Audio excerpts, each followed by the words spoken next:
नमस्कार श्रोते हो. आपण ऐकत आहोत लेखिका वीणा गवाणकर लिखित एक होता कारभार या पुस्तकाचं प्रकाशन केलं आहे राजहंस प्रकाशनाने. या पुस्तकातील आज आपण जी गोष्ट ऐकणार आहोत त्या गोष्टीचं नाव आहे मी भूमिपुत्र. चला तर मग ऐकूयात. प्रसिद्ध थोर शास्त्रज्ञ श्री टॉमस ॲल्वा एडिसन यांनी पाठवलेलं विनंतीपत्र डॉक्टर कार्वर वाचत होते. एडिसन लिहितात, आपण दोघे विश्वाचं रहस्य उलगडण्याचा प्रयत्न करूयात. तुम्हाला उपलब्ध असणाऱ्या मर्यादित आणि अपुऱ्या साधनांमुळे तुमच्या वेळेचा अपव्यय होत आहे. तुमच्या कर्तृत्वाला मर्यादा पडत आहेत. आमच्या इथे तुम्हाला हवी ती मदत, हवं ते सहकार्य मिळेल. एडिसन यांनी न्यू जर्सीतील आपल्या प्रयोगशाळेची, आपल्या संशोधन केंद्राची धुरा वाहण्याची डॉक्टर कार्वरना विनंती केली होती. त्यासाठी वार्षिक 6 आकडी मानधन देऊ केलं होतं. वार्षिक $1,00,000. मी डॉक्टर वॉशिंग्टनला वचन दिलं आहे की दारिद्र्याच्या खातेऱ्यातून, भुकेच्या खाईतून माझ्या बांधवांना वर काढण्यासाठी आमरण प्रयत्नशील राहीन. माझ्या बांधवांना माझी अजून गरज आहे. मी नेहमी एकाकी काम करत आलो आहे. तुमच्यासारख्या मोठ्या संस्थेत काम करत असताना मला बुजल्यासारखं होईल आणि इथे तर इतकी कामं अर्धवट पडलीत. नाही, मी येऊ शकत नाही. डॉक्टर कार्वरांचं हे उत्तर. आजवर कोणत्याही आमिषाला बळी न पडलेल्या डॉक्टर कार्वरांनी एडिसन यांना उत्तर धाडलं. लाखो डॉलर्सचं आमिष त्यांना कर्तव्यच्युत करू शकलं नाही. डॉक्टर कार्वर यांच्या पत्राने एडिसन प्रभावित झाले. कार्वर यांच्या अद्वितीय, अतुलनीय समाजसेवेबद्दल वाटणाऱ्या कृतज्ञतेचं, आत्मीयतेचं प्रतीक म्हणून त्यांनी कार्वरना स्वाक्षरी केलेलं आपलं एक छायाचित्र पाठवलं. आंतरिक स्नेहाचा पाया घातला. टस्कली संस्थेच्या बँकेत 2 वर्ष काम केलेल्या अर्ल विन्सन यांचा डॉक्टर कार्वर यांच्या आर्थिक व्यवहाराबद्दलचा अनुभव अगदी खासच आहे. 1923 सालची ही गोष्ट. त्यावेळी श्री विल्सन नुकतेच रुजू झाले होते. संध्याकाळची वेळ होती. बँकेचं कार्यालय बंद होण्याचा सुमार. बँकेच्या प्रतीक्षागृहात प्राध्यापक कार्वर शांतपणे येऊन बसले. श्री विल्सन घाईने त्यांच्यापाशी गेले. मला चेक हवा आहे, अपराधी स्वरात प्राध्यापक कार्वर म्हणाले. श्री विल्सन घोटाळ्यात पडले. पगाराचे चेक्स 1 मे रोजी निघणार होते आणि आज तर एप्रिलची 23 तारीख. इतक्या आधीच त्यांना पगाराचा चेक द्यायचा म्हणजे जरा वेगळंच वाटतंय. माफ करा प्राध्यापक कार्वर, अजून पगाराचे चेक्स तयार व्हायचे आहेत. मुला, तू नवखा दिसतोस. जरा दुसऱ्या कोणाला तरी बोलाव बरं. तितक्यात बँकेचा दुसरा एक कारकून बाहेर आला. प्राध्यापक कार्वरना प्रतीक्षागृहामध्ये पाहताच म्हणाला, थांबा हं डॉक्टर, 1च मिनिट, आत्ता आणतो तुमचा चेक. श्री विल्सन जरा नाराजीनेच आपल्या जागेवर गेले. त्या जुन्या जाणत्या कारकुनाने तिजोरीचा एक खण उघडून भराभर रिकामा केला. तळाचा चेक काढला. बाकीचे चेक्स पुन्हा क्रमवार लावून ठेवले. वेगळा काढलेला चेक डॉक्टर कार्वरांच्या हवाली केला. त्यांचे आभार मानत डॉक्टर कार्वरनी तो चेक खिशात सरकवला आणि ते बँकेच्या बाहेर पडले. श्री विल्सनना हे कोडं उलगडेना. ते त्या कारकुनाला म्हणाले, ही कसली पद्धत? त्यांनाच 1 तारखेच्या आधी चेक द्यायचं काय खास कारण? कारकून म्हणाला, तुम्ही नवखे आहात, तुम्हाला मजा दाखवतो. इकडे या आणि बघा. कारकुनाने परत तो खण काढून पालथा घातला. बघितलं, हे सारे डॉक्टर कार्वर यांच्या नावाचे चेक्स. काय हो, त्यांच्याकडे तर रगड पैसा दिसतोय. संशोधनातून बरीच कमाई झालेली असणार आणि तरीही 1 तारखेच्या आधी चेक? विल्सन म्हणाले. तुम्ही गल्लत करत आहात विल्सन, त्यांना अडवत कारकून म्हणाला. हे सर्व त्यांच्या पगाराचे चेक्स आहेत. नीट बघा. आत्ता दिलेल्या चेकनंतर ह्या 1 मे 1915 तारखेच्या चेकची पाळी आहे. तळचा चेक काढून कारकुनाने विल्सनना दाखवला. आत्ता जो चेक मी डॉक्टर कार्वरना दिला तो होता एप्रिल 1915साठी दिलेला, आणि आता पुन्हा कधी ते येतील तेव्हा त्यांना हा 1 मे 1915 सालचा चेक द्यायचा. पण हे तर 1923 साल चालू आहे, विल्सन म्हणाले. नाही, कोण म्हणतंय. आता लवकरच आपल्याला त्यांच्यासाठी एका नवीन खणाची तरतूद करावी लागणार आहे. त्यांच्या दर महिन्याच्या पगाराचा चेक बँकेत जमा होत असतो. म्हणजे इतकी वर्ष हे चेक्स नुसते पडूनच आहेत, मग त्यांचे आर्थिक व्यवहार कसे चालतात? विल्सनच्या शंका फिटेनात. ते काहीही असेल, पण एक सांगतो, इतक्या वर्षात मी त्यांच्या नावे शिंप्याचं एकही बिल आलेलं पाहिलंच नाही. दुसरं म्हणजे आता इतक्या वर्षानंतरही त्यांच्या पगारामध्ये दिडकीचीही वाढ झालेली नाही. कारकून म्हणाला. खेदाची गोष्ट आहे ही. एवढ्या श्रेष्ठ संशोधकाची एवढी घोर उपेक्षा, अशी परवड. विल्सन म्हणाले. कसली उपेक्षा, कसली परवड, कसला खेद. किती वेळा डॉक्टर कार्वरांनी डॉक्टर वॉशिंग्टन यांनी दिलेली पगारवाढ नाकारली आहे. कितीतरी वेळा डॉक्टर वॉशिंग्टन यांनी आणि त्यांच्यानंतरच्या अध्यक्षांनी त्यांना पगारवाढ देऊ केली होती, पण हा भला गृहस्थ ती स्वीकारेल तर ना. मला पैसा काय करायचंय, मी तर साधा भूमिपुत्र, हे त्यांचं नेहमीचं उत्तर. श्री विल्सन यांनी 1925 साली ॲलॅबामा सोडलं. तोपर्यंत डॉक्टर कार्वरनी जेमतेम 1916 सालापर्यंतचे चेक्स नेले होते. प्राध्यापक कार्वर यांनी 1896 घेतलेला पहिला पगार आणि 1943 घेतलेला मृत्यूपूर्वीचा शेवटचा पगार यात सेंटचाही फरक नव्हता. दरमहा $1,200, फक्त एवढंच. पुस्तकात सरकवलेले, टेबलाच्या खणात टाकलेले असे कितीतरी चेक्स कितीतरी गरजू विद्यार्थ्यांचं भलं करून गेले. अडचणीच्या वेळी घेतलेले पैसे विद्यार्थी परत करायला जाई तेव्हा, मी कधी दिले रे बाबा तुला पैसे, असं म्हणून ते त्याला लटकं रागवत आणि पैसे नाकारत. किती विद्यार्थ्यांना त्यांनी अशी मदत दिली होती त्याचा नक्की आकडा देता येणं शक्यच नाही, कारण या गुपचूप मदतीची नोंद कुठेच नाही. पण टस्कगीतील प्रत्येक विद्यार्थ्याला या ना त्या प्रकारे प्राध्यापक कार्वर यांची मदत मिळालेलीच आहे. एकदा त्यांनी एका विद्यार्थ्याला $1 दिला आणि त्याचं काय करून दाखवशील ते मला बघायचं आहे, असं त्याला आव्हान दिलं. तोही त्यांचाच विद्यार्थी. त्याने त्या $1मधून एक कोंबडी आणि तिचं खाद्य विकत आणलं. उबवण्यासाठी अंडी आणली. काही महिन्यानंतर त्याने प्राध्यापक कार्वरना आपला पराक्रम सांगितला. त्याच्यापाशी नगद $50 शिल्लक पडले होते. त्याच्या कोंबड्या नियमित उत्पन्नाचं साधन झाल्या होत्या. डॉक्टर कार्वर आपल्या पराक्रमी शिष्यावर एकदम खुश झाले. कठीण प्रसंगात त्यांच्या निखळ स्वभावाचं आगळंच झळझळीत दर्शन घडे. त्यांनी न वटवलेले चेक्स इतस्तत पडलेले असत. ते जमा करून बँकेत भरावेत म्हणून बँकेचा कोषाधिकारी लोगन, हाही त्यांचा माजी विद्यार्थी, याने एकदा लकडा लावला. बरीच खटपट करून त्याने सारे चेक्स बँकेत जमा करायला लावले. आणि दुर्दैव म्हणजे त्याच साली 1933 फेब्रुवारी महिन्यात अमेरिकेला मंदीचा तडाखा बसला. बँकेचं दिवाळं निघालं. टस्कगीची ही बँक त्यातून सुटली नाही.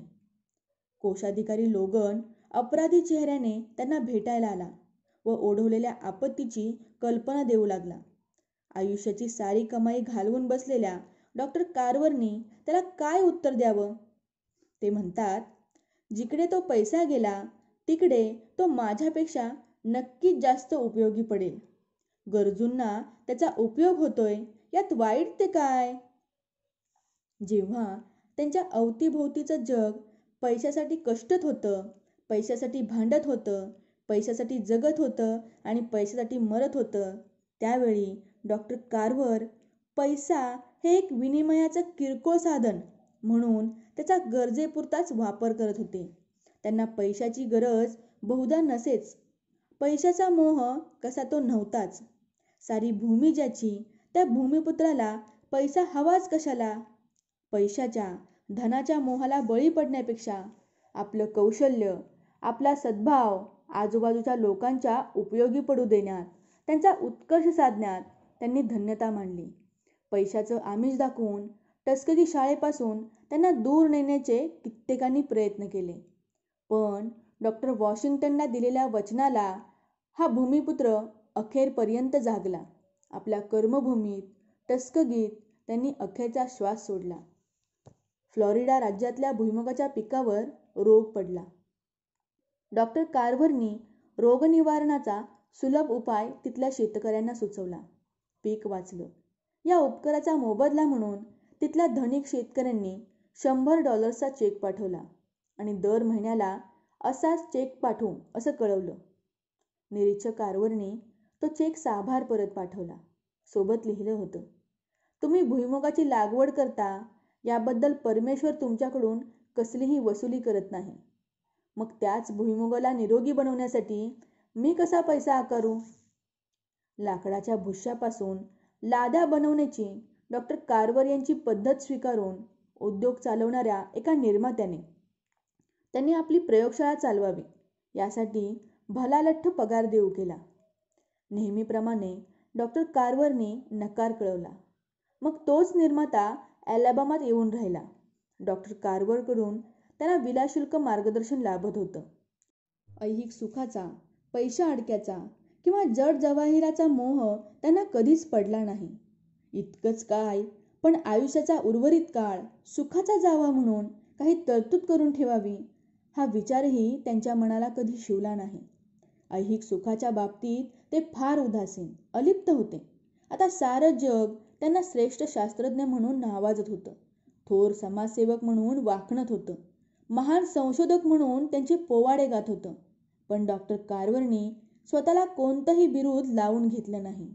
अखेरपर्यंत जॉर्ज डब्ल्यू कार्व्हर या पलीकडे कधी स्वतःचा वेगळा परिचय करून दिला नाही. जॉर्जियाचे एक उद्योगपती श्री ह्युस्टन यांनी शेंगदाण्यापासून लोणी बनवण्याचा उद्योग सुरू केला होता. पण त्यांचं लोणी योग्य प्रमाणात थिजत नसे. त्यातून तेल सुटे आणि मग त्याला खवट, ओशट वास येई.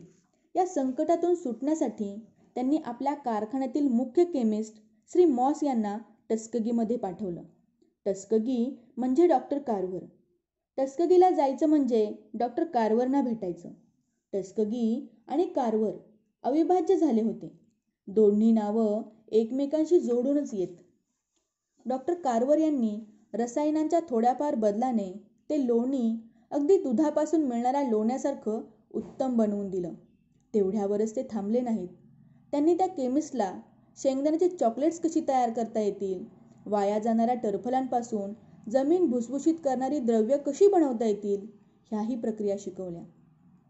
डॉक्टर कार्व्हर यांनी आपल्या उत्पादनाविषयी दाखवलेल्या आस्थेमुळे, आत्मीयतेमुळे, उदार दृष्टिकोनामुळे प्रभावित झालेले ह्युस्टन यांनी आपली कृतज्ञता व्यक्त करण्यासाठी जातीने टस्कगीला आले. कार्व्हरना नजर करण्यासाठी भारी किमतीचं ब्लँकेट त्यांनी आणलं होतं.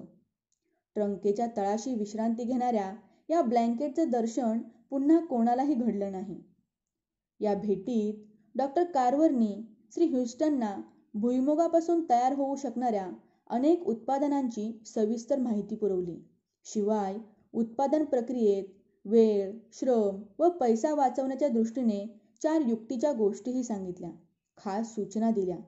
त्यांचं ते सखोल ज्ञान, गाढा अभ्यास आणि आपल्या ज्ञानाचा पुरेपूर उपयोग व्हावा म्हणून चाललेली अविरत धडपड पाहून प्रभावित झालेल्या ह्युस्टननी त्यांना जॉर्जियात येऊन आपल्या उद्योग समूहास मार्गदर्शन करण्याची विनंती केली.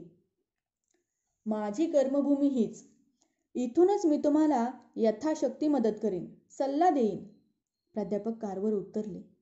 या घटनेनंतर सतत 15 वर्ष त्यांच्या विनाशुल्क सल्ल्याचा बहुमोल लाभ ह्युस्टन उद्योग समूहाला मिळत राहिला.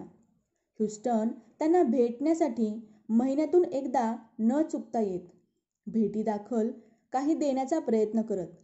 पण या निसंग, निस्पृह भूमिपुत्राला लालसा, मोह कसे ते नव्हतेच. डॉक्टर कार्व्हरना कशाची तरी गरज पडावी आणि ती गरज अपूर्वाईने भागवण्याचं भाग्य आपल्याला लाभावं अशी ह्युस्टन यांची इच्छा असे. पण इथे गरज होती कोणाला? मी तुम्हाला कौतुकाने काही द्यावं आणि ते तुम्हाला उपयोगी पडावं असं या जगात काहीच नाही का? तुम्ही माझ्याकडे काही मागावं असं या जगात काहीच नाही का? असं ह्युस्टन यांनी एकदा शेवटी निकरावर येऊन विचारलं. निरीच्छ निर्मोही डॉक्टर कार्वरनी थोड्याशा संकोचानेच आपली मागणी उद्योगपती श्री ह्युस्टन यांच्यापुढे ठेवली. मला एक हिरा हवा आहे. ही मागणी ऐकून ह्युस्टन यांना आनंद झाला. डॉक्टर कार्वरनी माझ्याकडे काही मागावं आणि मी ते आवर्जून द्यावं ही त्यांची इच्छा पुरी झाली होती. मोठ्या उत्साहाने ह्युस्टन यांनी आठवड्याच्या आत एक सुरेखशी हिऱ्याची अंगठी डॉक्टर कार्वरना धाडून दिली. पुढच्या भेटीत त्यांनी मोठ्या आशेने डॉक्टर कार्वरना विचारलं, भेट आवडली ना? हो हो, फारच सुंदर. मग तुम्ही ती अंगठी वापरत नाहीत ते? वापरत नाही म्हणजे? मी तो हिरा बोटावर मिरवायला मागितला होता असं वाटलं की काय तुम्हाला? तो मला हवा होता यासाठी. असं म्हणून डॉक्टर कार्वरनी ह्युस्टनना एका काचेच्या कपाटापाशी नेलं. त्या कपाटात खनिजांचा संग्रह होता. तो दाखवत ते पुढे म्हणाले, या माझ्या संग्रहात वाण होती ती फक्त हिऱ्याची. माझ्या विद्यार्थ्यांना मला इतर सारी खनिजं दाखवता येत होती, फक्त हिरा दाखवता येत नव्हता. तुम्ही माझी अडचण दूर केलीत. आता हिरा कसा असतो हे जाणून घेण्यासाठी विद्यार्थ्यांना कल्पनाशक्तीवर विसंबून राहायला नको. ह्युस्टन यांना पुन्हा एकदा हार मानावी लागली. डॉक्टर कार्वरांनी हिरा मागितला होता, तोही एक खनिज म्हणूनच. पण ह्युस्टन ही जिद्दीचे. त्यांनी आपली इच्छा पुरी केलीच. एका शिल्पकाराकडून प्राध्यापक कार्वर यांचा कांस्य पुतळा घडवून घेतला आणि तो टस्कगी संस्थेला समारंभपूर्वक अर्पण केला. कोणत्याही आमिषाला बळी न पडलेल्या प्राध्यापक कार्वरांना वैयक्तिक पातळीवर काहीच नको असे. पण आपल्यामुळे आपल्या वंशाला इतरांनी समजावून घ्यावं असं त्यांना नेहमी वाटे. मी इतकी वर्ष दक्षिणेत माझ्या लोकांसाठी घालवल्यानंतर आता मी जर माझं कार्य अर्धवट स्थितीत सोडून गेलो तर ते काम माझं म्हणून ओळखलं जाणार नाही. माझ्या वंशाच्या लोकांना त्याचं श्रेय मिळणार नाही. मी जे काही करतो आहे त्याचा लाभ, त्याचं श्रेय माझ्या वंशाला मिळालंच पाहिजे. जगाच्या कानाकोपऱ्यातून लोक त्यांचं मार्गदर्शन मिळवण्यासाठी धडपडत होते. आपल्या पंचवार्षिक योजनेच्या कामी शेतीविषयक सल्ला देण्यासाठी रशियाने त्यांना आमंत्रण दिलं होतं. मेक्सिकोचे खाण मालक त्यांना पाचारत होते. वेस्ट इंडिजला आपल्या उत्पादनाचा दर्जा उंचावण्यासाठी डॉक्टर कार्वर यांची अमूल्य मदत हवी होती. कोणी आपल्या निकष जमिनीचा नमुना आणून तिच्या दुरुस्तीवर उपाय विचारत होता, तर कोणी आपल्या शेतात उगवलेली चिपाडं टस्कगीच्या या डॉक्टर पुढं आणून ठेवत होता. एकदा तर कमालच झाली. एकाने आपला अर्धांग वायूने लुळा पडलेला मुलगा त्यांच्यासमोर ठेवला. झालं, एक नवं प्रश्नचिन्ह उभं राहिलं. आत्तापर्यंतच्या त्यांच्या संशोधनाने शेंगदाणा तेलात काही औषधी गुणधर्म आहेत याबद्दल त्यांची खात्री झाली होती. आपल्या विद्यार्थी दशेतील हस्तकौशल्याला शेंगदाणा तेलाची जोड देऊन बऱ्याच जणांची किरकोळ दुखणी, वेदना दूर करून कमकुवत स्नायू पुन्हा कार्यक्षम बनवण्यात त्यांनी यश मिळवलं होतं. मध्यंतरी डॉक्टर कार्वर यांनी एक सौंदर्य प्रसाधन तयार केलं होतं. शेंगदाण्यापासून तयार केलेलं फेस क्रीम त्यांनी आपल्या सहकारी शिक्षकांना वापरायला लावलं होतं. काही दिवसांनी त्या शिक्षकांनी तक्रार केली होती, डॉक्टर साहेब, तुमचं क्रीम फारच छान आहे, पण त्यामुळे की नाही चेहऱ्याचे स्नायू हळूहळू मांसल आणि गुबगुबीत होत जातात, गाल गोबरे दिसतात. ती तक्रार प्राध्यापक कार्वरना आठवली. त्यांची कळी खुलली. चेहऱ्याचे स्नायू गुबगुबीत करणाऱ्या मलमासारखं काहीतरी तयार करायला हवं. पण या मुलाचे, जॉस्टनचे पाय साफच लुळे आहेत. कार्वरनी जॉस्टनच्या आई वडिलांना कसलंच आश्वासन दिलं नाही, पण आपल्या उपचारांना तातडीने सुरुवात केली. मिशिगन इथे भरलेल्या तृतीय राष्ट्रीय केमर्जी सभेत त्यांनी अनेक स्लाइड्सद्वारे लोकांना दाखवून दिलं की त्यांच्या उपचारामुळे लुळा जॉन्सन कुबड्यांच्या आधारे हळूहळू चालू लागला आणि आता तोच मुलगा प्रदीर्घ उपचारानंतर कॉलेजच्या बेसबॉल आणि फुटबॉल संघातील खेळाडू म्हणून चमकतो आहे. निर्जीव व अकार्यक्षम स्नायू पूर्ववत कार्यक्षम बनवणं हा या भुईमुग तेलाचा गुणधर्म आहे किंवा नाही याचा निश्चित दावा मी करू शकत नसलो तरीही गेली काही वर्ष मी सातत्याने त्या तेलाचं मालिश करून अनेक रुग्णांना आराम मिळवून दिला आहे, हे मात्र निश्चित. त्यांच्या केमर्जी सभेतील व्याख्यानाचे पडसाद देशभर उमटले. देशाच्या कोणाकोपऱ्यातून अर्धांगवायूने ग्रासलेल्या मुलांचे आईबाप डॉक्टर कार्वर यांच्याकडे आपल्या मुलांना आणू लागले. त्यांची एवढी गर्दी असे की सुट्टीचा एकमेव रविवारही रुग्णांवर उपचार करण्यात जाऊ लागला. त्याखेरीज या बाबतीत सल्ला विचारणारी, अडचणी सांगणारी पत्र असंख्य असत. महिन्याला 1,500 ते 2,000 पत्र या विषयावरची असत. जवळजवळ 250 रुग्णांवर त्यांनी उपचार केले. त्यापैकी काही रुग्णात बरीचशी सुधारणा झाली होती, तर उरलेले रुग्ण संपूर्णतः बरे झाले होते. त्यांचा हा हातगुण की तेलगुण हे वैद्यकीय क्षेत्रातील तज्ज्ञही एकमेकाने ठरवू शकले नाहीत. डॉक्टर कार्वर स्वतः वैद्यकीय शास्त्रज्ञ नसल्याने तेही आपल्या या उपचाराचं अधिकृत समर्थन देऊ शकत नव्हते. 1932 मधील पोलिओच्या भयानक साथीत संपूर्ण अमेरिकेत हजारो मुलं लुळी झाली. दक्षिणेतील निग्रो किंवा गोरी मुलं डॉक्टर कार्वर यांच्याकडून उपचार करून घेण्यासाठी तर येतच होती, पण उत्तरेच्या अगदी कानाकोपऱ्यातूनही अशी मुलं टस्कगीला आणली जात होती. अशी लुळी मुलं मांडीवर घेऊन आपली पाळी येण्याची वाट बघत कित्येक लोक डॉक्टर कार्वरांच्या दाराशी रांगेने बसलेले असत. त्यांच्या या उपचारांवर साऱ्या देशाचं लक्ष केंद्रित झालं होतं. जॉर्जियात एक मोठं पोलिओ क्लिनिक होतं, परंतु तिथे निग्रो मुलांची वर्णी लागतच नव्हती. परिणामतः 1939 साली नॅशनल फाउंडेशन फॉर इन्फंटाईल पॅरालिसिसने प्रचंड निधी जमवून टस्कगीमध्ये पोलिओ सेंटर उभारण्यात मदत केली. तिथे अस्थितज्ञ डॉक्टर शेनॉल्ट यांची संचालक म्हणून नियुक्ती झाली. डॉक्टर कार्वर यांच्या मसाज कौशल्याविषयी डॉक्टर शेनॉल्ट म्हणतात, त्यांना शरीरशास्त्राचं सखोल ज्ञान होतं. त्यांच्या बोटांना मृतस्नायू कळत. एखाद्या निष्णात फिजिओथेरपिस्टपेक्षाही अधिक कौशल्य त्यांच्या हातात आहे. पण इतकं असूनही एखादा निगर म्हणून अवहेलना करून मन दुखवायला तयार असेच. एक असाच आडदांड गोरा रांग मोडून रोगी तपासण्याच्या खोलीत घुसला. डॉक्टर कार्वर एका लहान मुलाला तपासण्यामध्ये व्यग्र होते. माझा पाय दुरुस्त करा. मला ते शक्य नाही, एवढंच म्हणून डॉक्टर कार्वर पुन्हा त्या मुलाला तपासू लागले.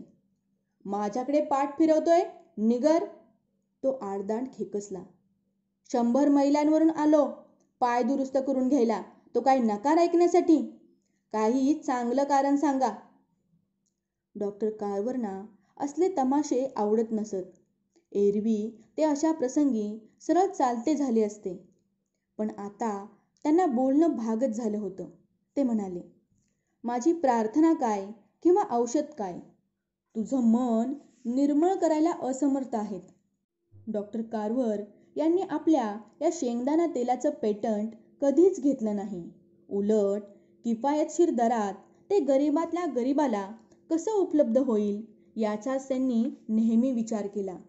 याच सुमारास जॉन्स हॉपकिन्स युनिव्हर्सिटीने त्यांच्या मार्गदर्शनाखाली उष्णकटिबंधातील अर्धपोटी मुलांसाठी शाकाहारी पूर्णान्नाची भुकटी तयार केली आणि कित्येक अर्धपोटी मुलांना, सैनिकांना जीवदान दिलं. बॉल्टिमोर शहरात निग्रोंसाठी असलेल्या मॉर्गन कॉलेजमध्ये डॉक्टर कार्वर व्याख्यानासाठी येणार आहेत याचा सुगावा हॉपकिन्स युनिव्हर्सिटीच्या वरिष्ठांना लागला. त्यांनीही ही संधी साधून त्यांचा सत्कार करायचं ठरवलं. पैसा व कीर्ती या दोन्हीकडे पाठ फिरवून अव्ययाहत प्रयत्नशील असलेल्या या निग्रो तपस्व्याचा सत्कार करण्याची योजना आखली गेली. निमंत्रितांच्या याद्या तयार झाल्या. मॉर्गन कॉलेजचे रजिस्ट्रार श्री एडवर्ड विल्सन यांचंही नाव त्या यादीमध्ये होतं. बॉल्टिमोर शहरात प्राध्यापक कार्वर यांनी प्रवेश केला. तो आपल्या नेहमीच्याच वेशात. तोच पेटंट विटका कोट, तीच ढिगळवलेली पॅन्ट, तेच जुने पुन्हा पुन्हा दुरुस्त केलेले बूट. जेव्हा तुम्ही आयुष्यातील सामान्य बाबतीत असामान्य यश मिळवाल, त्यावेळी साऱ्या जगाचं लक्ष तुमच्यावर केंद्रित झालेलं असेल. कचरा म्हणून टाकाऊ ठरलेल्या पदार्थापासून टिकाऊ काही बनवू शकता का? तुम्हाला कदाचित वाटत असेल की तुमची गरज आहे त्याच समाजात तुम्ही अधिक चांगलं कार्य करू शकाल. पण हेही लक्षात ठेवा, तुमच्या कष्टाची आणि तुमचीही उपेक्षाच होणार आहे. अशाही ठिकाणी तुमच्यापैकी काहींना जावं लागेल. तुमची आम्हाला गरज नाही अशा अदृश्य पाट्याही तुम्हाला जागोजागी दिसतील. फार पूर्वीपासून हे घडत आलेलं आहे. येशू ख्रिस्तांच्या बाबतीत हेच घडलं होतं. गॅलिलीत त्याला आलेला अनुभव असाच नव्हता का? पण आता त्याच येशूला सारं जग त्राता म्हणतं. सर्जनशील प्रतिभा ती की जिच्यामुळे अवघ्या जगाला तुमचा आदर वाटतो, मग तुमचा वर्ण कोणताही असो. प्रश्न असतो तो एवढाच की जगाला जे हवं आहे ते तुम्ही देऊ शकता का? तुम्ही सत्याला ओळखाल तर सत्यच तुम्हाला मुक्त करील. विज्ञान अभ्यासा, विज्ञानाची कास धरा, विज्ञानच तुम्हाला मुक्त करील. त्यांच्या भाषणातील एकही शब्द मॉर्गन कॉलेजच्या विद्यार्थ्यांनी खाली पडू दिला नाही. जीवाचे कान करून ते ऐकत होते. टाळ्यांच्या गजराने सारं सभागृह निनादत होतं. त्याच रात्री जॉन्स हॉपकिन्स युनिव्हर्सिटीत डॉक्टर कार्वर यांचा सत्कार समारंभ होता. युनिव्हर्सिटीचं सभागृह या थोर मानवाच्या स्वागतासाठी सजवण्यात आलं होतं. काही भव्य दिव्य घडणार या अननुभूत जाणीवेने सारा परिसर थरारून गेला होता. वातावरणात एक वेगळंच चैतन्य सळसळत होतं. ठरलेल्या वेळी डॉक्टर कार्वर सभास्थानी आले. आपल्या अगदी त्याच पेटंट पोशाखात. कोटाच्या आतला शर्ट फक्त बदलला गेला होता. साधाच पण स्वच्छ शर्ट. त्यांच्या या स्पेशल ड्रेसकडे सारखं सारखं बघणं सभ्यतेला धरून होणार नाही, म्हणून जो तो स्वतःला बजावत होता. तरीही नजर पुन्हा पुन्हा त्यांच्या पोशाखाकडे वळत होतीच. या समारंभात श्री एडवर्ड विल्सन म्हणजेच मॉर्गन कॉलेजचे रजिस्ट्रार म्हणतात. विचार तरी काय करावा हेच समजेना. मस्तक सुन्न झालं होतं. मला कुठेतरी अपमानित झाल्याची भावना बोचत होती. पण थोड्याच वेळात हास्याच्या लाटा सभागृहाच्या एका टोकापासून दुसऱ्या टोकाकडे सरकू लागल्या. सारेजण पुढे झुकून त्यांचा प्रत्येक शब्द कानात साठवू पाहत होते. विविध विषयांवर ते अगदी आरामात, सहजतेने आणि अगदी खुमासदार शैलीत बोलत होते. आणि बाकीच्या आमच्या खळ मारलेल्या कडक शर्टात, ताठ कॉलरीत, नवीन चावऱ्या बुटात आम्ही अस्वस्थ होतो. हे महाशय समोर मांडलेल्या रुचकर खाद्यपदार्थांचा प्रसन्नतेने आस्वाद घेत होते. विश्वातल्या चमत्कारांवर भाष्य करत होते. मधूनच एखादा विनोदी किस्सा ऐकवत होते. त्यांच्या सौम्य चेहऱ्यामागचं बुद्धिचापल्य क्षणाक्षणाला जाणवत होतं. आम्हीच आमच्यावर लादून घेतलेल्या कृत्रिम शिष्टाचारांमुळे आमची होणारी कोंडी पाहून ते मनोमन हसत होते. पण खरा माणूस थोर. आम्हाला हसवून आमच्या ताणलेल्या वृत्ती शिथिल करण्यात त्यांनी यश मिळवलं. पण दुसऱ्या एका प्रसंगी मात्र डॉक्टर कार्वरांची मोठीच पंचायत झाली. जॉर्जियाचे उद्योगपती श्री ह्युस्टन यांनी डॉक्टर कार्वर यांचा बनवून घेतलेला कांस्यपुतळा टस्कगी संस्थेला अर्पण करण्याचा समारंभ होता. तो 1933 सालची ही गोष्ट. टस्कगी संस्थेत या समारंभाची जोरदार तयारी चालू होती. कार्यक्रमांच्या तालमी चालल्या होत्या. ठिकठिकाणच्या बड्या आसामी या समारंभाला उपस्थित राहणार असल्याने वातावरणात विलक्षण उत्सुकता होती. सगळ्यांचा उत्साह उतू जात होता. शांत होते ते फक्त डॉक्टर कारवर. सगळी तयारी व्यवस्थित जमली खरी, पण या महाशयांच्या पोशाखाचं काय करावं? साऱ्यांना अडचणीत टाकणारा आणि कधीच न सुटणारा प्रश्न. शेवटी संस्थेच्या काही वयस्कर मंडळींनी मनावर घेतलं. दादा बाबा करून समारंभास साजेसा पोशाख शिवणं डॉक्टर कारवरना भाग पाडलं. समारंभाच्या दिवशी मोठ्या मिनतवारीने तो नवा पोशाख त्यांच्या अंगावर चढवण्यात यश मिळवलं. समारंभाला सुरुवात झाली. व्यासपीठावरून त्यांच्यावर स्तुतिसुमनं उधळली जात होती. त्यांच्या कर्तृत्वाचे, अदम्य जिद्दीचे पोवाडे गायले जात होते. पण इकडे कारवर आपल्या नव्या पोशाखात अस्वस्थपणे चुळबुळत होते. खास शिवलेल्या चुनीदार झग्यात घुसमटत होते. जसा जसा टाळ्यांचा कडकडाट वाढत होता, तशी तशी त्यांची अस्वस्थ चुळबुळ वाढत होती. सभेला अभिवादन करण्यासाठी ते उभे राहिले. टाळ्यांच्या कडकडाटाने सभामंडप हादरला. व्यासपीठावर उभा होता एक ज्ञानवृद्ध, वयोवृद्ध तपस्वी. आपल्या घोळदार पोशाखात अवघडलेला आणि त्रासलेला. ते कसेबसे म्हणाले, हा असला पोशाख मी कधी परिधान केलेला नाही, त्यामुळे मला काहीच सुचत नाही. जन्मात पुन्हा कधीही मी असलं घालणार नाही. आपला घोळदार पोशाख दोन्ही हातांनी सावरत ते व्यासपीठ सोडून तडक आपल्या खोलीवर आले. नेहमीचा पेटंट पोशाख चढवला आणि प्रयोगशाळेत चालते झाले. असे होते कारवर. श्रोतेहो, ही गोष्ट तुम्हाला नक्कीच आवडली असेल. पुन्हा भेटूया कारवर यांच्या पुढच्या गोष्टीसह. तोपर्यंत सर्वांना खूप खूप धन्यवाद.